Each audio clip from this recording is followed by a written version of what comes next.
अस्सलामुअलैकुम dear students, I hope you all are fine. सबसे पहले तो मैं आप लोगों का क्वेश्चन आंसर कर दूं। आप लोग पूछ रहे हो कि हम लोग रिवीजन क्यों कर रहे हैं, क्योंकि बहुत सारे बच्चे ऐसे हैं क्योंकि जिन्हें बहुत ज़्यादा मसला आ रहा है चैप्टर को समझने में और रीडिंग में, इसलिए हम लोग रिवीजन कर रहे हैं। और दूसरी बात, आप लोगों को जिस तरह नोट्स प्रोवाइड किए गए हैं चैप्टर 1 के, अब आपको लाइन वाइज हर चैप्टर के उसकी कंप्लीशन के बाद जैसे ही चैप्टर कंप्लीट होगा, जिस लिंक में आपको कंप्लीशन वाला सेशन मिलेगा, जिस लेक्चर में कंप्लीट हो रहा होगा, उसी लेक्चर के साथ आप लोगों को नोट्स प्रोवाइड किए जाएंगे। आपने सिंपली उनको कॉपी करना है एज इट इज़। जिस तरह 3 कॉलम्स में वर्ड मीनिंग्स और सिनोनिम्स लिखे हुए हैं, वैसे ही आप लाइंस ड्रॉ करके 3 कॉलम बनाएंगे और वर्ड मीनिंग सिनोनिम्स लिखेंगे, फिर मेक सेंटेंसेस लिखेंगे। आफ्टर दैट आपको क्वेश्चन आंसर जो है वो टाइप्ड फॉर्म में मिले हैं। हो सकता है अगले लेक्चर्स में आपको आपके सेंटेंसेस और मीनिंग्स जो है वो भी टाइप्ड फॉर्म में मिले, या हो सकता है कि क्वेश्चन आंसर्स भी रिटन फॉर्म में मिले। इसका कोई मसला नहीं है, आपको जिस भी फॉर्म में मिल रहा है आप लोगों ने सिर्फ कॉपी करना है। ईदर वो टाइप्ड फॉर्म में है, ईदर वो रिटन फॉर्म में है, आप लोगों ने सिंपली उसको अपनी नोटबुक्स पर कॉपी करना है। और अगर जिन बच्चों ने अपना असाइनमेंट्स किए हैं, जो होम असाइनमेंट्स मिली थी, बहुत अच्छी बात है, वो चेक होंगी और आपके जो पेपर मैनेजमेंट मैं करूँगी उसमें आपके वो मार्क्स काउंट होंगे। जिन बच्चों ने किया बहुत अच्छी बात है, जिन्होंने नहीं किया वो भी ठीक है। मैं सिर्फ आप लोगों की असेसमेंट करना चाहती थी थोड़ी सी, ताकि मुझे पता चल सके कि कितने बच्चे इस तरह से चल सकते हैं, वो कितने बच्चे हैं जो ख़ुद काम कर सकते हैं। बहुत कम बच्चों ने काम किया, दैट्स वाई मुझे सारा का सारा काम खुद ही लिख के आपको प्रोवाइड करना पड़ेगा, ताकि किसी किस्म का भी इशू ना आए। जैसे ही चैप्टर कंप्लीट होगा तो पिक्चर्स प्रोवाइड कर दी जाएंगी चैप्टर की। हम आज जो है चैप्टर नंबर 2 पूरा नहीं पढ़ेंगे तो पिक्चर्स नहीं दी जाएंगी। आप लोगों को इस मामले में ज़्यादा परेशान होने की ज़रूरत नहीं है, ना इसके बारे में ज़्यादा आप पूछें, क्योंकि ये बात मैंने आपको क्लियर कर दी है कि जैसे ही चैप्टर ख़त्म होगा फिर आपको पिक्चर्स प्रोवाइड की जाएंगी। अगर आज हम आधा चैप्टर पढ़ेंगे तो पिक्चर्स नहीं मिलेंगी। जब चैप्टर कंप्लीट होगा तो उसके सारे नोट्स मिल जाएंगे, आपने सिर्फ उनको देखकर कॉपी करना है। Let's start our revision. Chapter 1 हमने रिवाइज़ कर लिया था। कहाँ तक चैप्टर 1 एंड हुआ था कि वो लोग एट द एंड ओलिवर को किसी को देना चाहते थे, और इवन के वो उससे जान छुड़ाने के लिए उस पर उन्होंने रिवॉर्ड भी रखा। कितने पाउंड्स का? 5 पाउंड्स का। Now what's the next? It's on chapter number 5, page number 5 chapter number 2, a job for Oliver. अब ओलिवर के लिए एक जॉब थी। पहले तो 1 हफ़्ते के लिए ओलिवर को जो है प्रिजनर बनाकर रखा गया, कैदी बनाकर रखा गया एक अंधेरे कमरे में, और अक्सर जो है मिस्टर बम्बल उसे बार बार मारपीट करने आया करते थे। ओलिवर हर वक्त रोता रहता था और मिस्टर बम्बल हर वक्त उसको बुरा भला कहते रहते थे।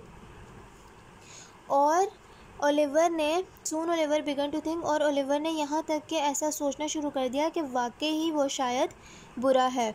वन मॉर्निंग, एक सुबह क्या हुआ, अ मैन नेम्ड मिस्टर गैमफील्ड, एक बंदा जिसका नाम मिस्टर गैमफील्ड था, उसने नोटिस देखा वर्क हाउस के गेट पर। He quickly went to the gentleman of the board, वो जल्दी से बोर्ड के जेंटलमैन के पास गया और पूछा ओलिवर के बारे में।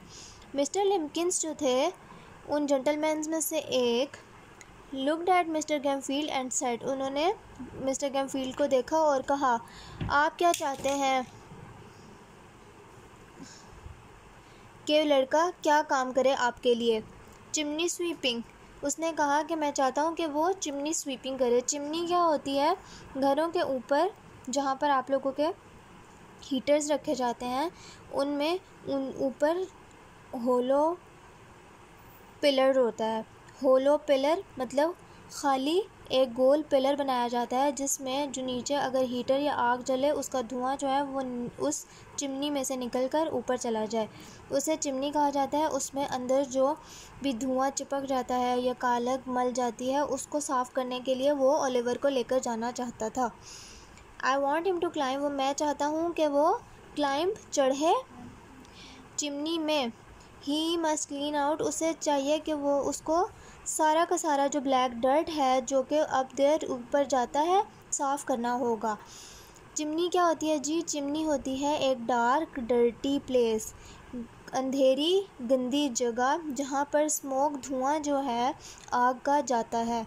जेंटलमैन और बोर्ड जो थे उनको पता था कि जो ये काम है बहुत डेंजरस है कि जी क्लाइम किया जाए, ऊपर चढ़ा जाए चिमनी में। That is a nasty kind of work, ये तो बड़ा ख़राब काम है ना। एक जेंटलमैन ने कहा बोर्ड के, जो लड़का है हो सकता है कि जिस तरह बाकी लड़के थे, बॉयज़ हैव, ऐसा हो चुका है कि लड़के जो हैं चिमनी में जाते हैं और दे हैव डाइड समटाइम्स, कुछ तो वहाँ गए और वहाँ मर गए। दे हैव सर, उसने जवाब दिया मिस्टर कैमफील्ड ने कि हाँ मर जाते हैं, लेकिन ऐसा happens when they will not work, ये ऐसा तभी होता है जब वो काम नहीं करते। They sometimes like to go, बाज़ात ऐसा होता है कि वो लोग ऊपर चिमनी में जाते हैं टू स्लीप, सो जाते हैं, और जब कि उन्हें क्या कर ले होना चाहिए, क्लीनिंग दैम, जबकि उन्हें चिमनी जो है साफ़ कर रहा होना चाहिए, उस वक्त वो आराम से मज़े से चिमनी में जाते हैं और सो जाते हैं। अब यहाँ पर कैमफील्ड ने क्या किया कि जब उन्होंने कहा कि हाँ ऐसा अक्सर होता है कि चिमनी में लड़के जाते हैं और मर जाते हैं, उसने कहा ऐसा तभी होता है जब वो काम नहीं करते। तो इसका मतलब कि जब वो काम नहीं कर रहे होते तो उनको इतनी बुरी तरह मारा जाता है इवन के वो मर जाते हैं, क्योंकि अगर वो काम नहीं कर रहे तो फारिग बैठे बैठे चिमनी में, अगर वो काम करते हुए वहाँ पर नहीं मरते तो फारिग बैठे हुए कैसे मर सकते हैं। सिर्फ वो उनको एक आइडिया दे रहे हैं। मिस्टर कैमफील्ड कौन है जी? एक जो जेंटलमैन है उसने कहा कि वी आर सॉरी मिस्टर कैमफील्ड, लेकिन हम जो है ना आपको ओलिवर को नहीं ले जाने दे सकते। This job is very nasty one, ये जॉब बहुत ख़तरनाक है और बुरी है ओलिवर के लिए। देन ही सेड स्लोली, फिर उसने आहिस्तगी से कहा, वो आदमी पहले तो कहता है कि हम ओलिवर आपको नहीं देंगे, आप बहुत गलत काम उससे करवा रहे हैं, बहुत मुश्किल। फिर उसने आहिस्ता से कहा कि अगर हमसे आप 5 पाउंड से कम ले लें फॉर हिम उसके, वी माइट, हो सकता है कि हम आपको ओलिवर को ले जाने दें।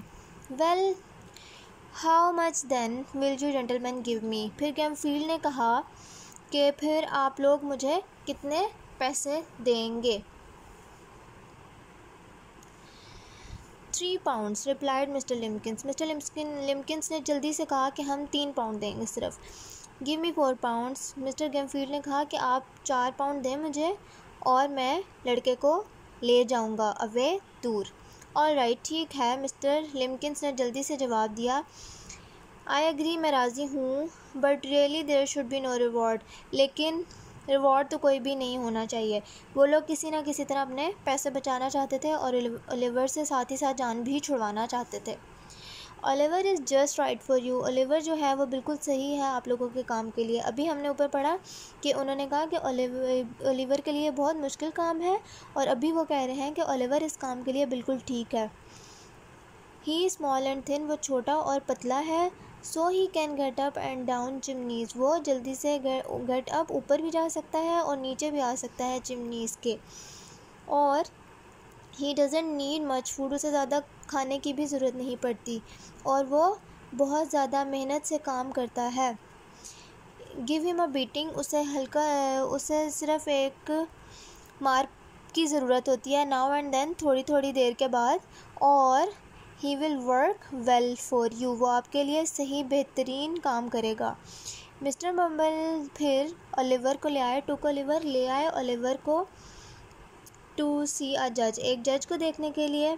जजेस are people who make sure everyone obeys the law, जजेस वो लोग होते हैं जो कि श्योर करते हैं कि हर कोई लॉ का कानून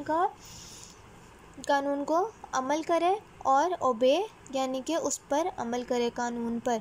वन लॉ सेड दैट, एक लॉ के मुताबिक पहले कोई भी लड़का अगर वर्क हाउस से बाहर कहीं भेजा जा रहा है काम करने के लिए, तो उसे पहले जज से मिलने जाना होगा।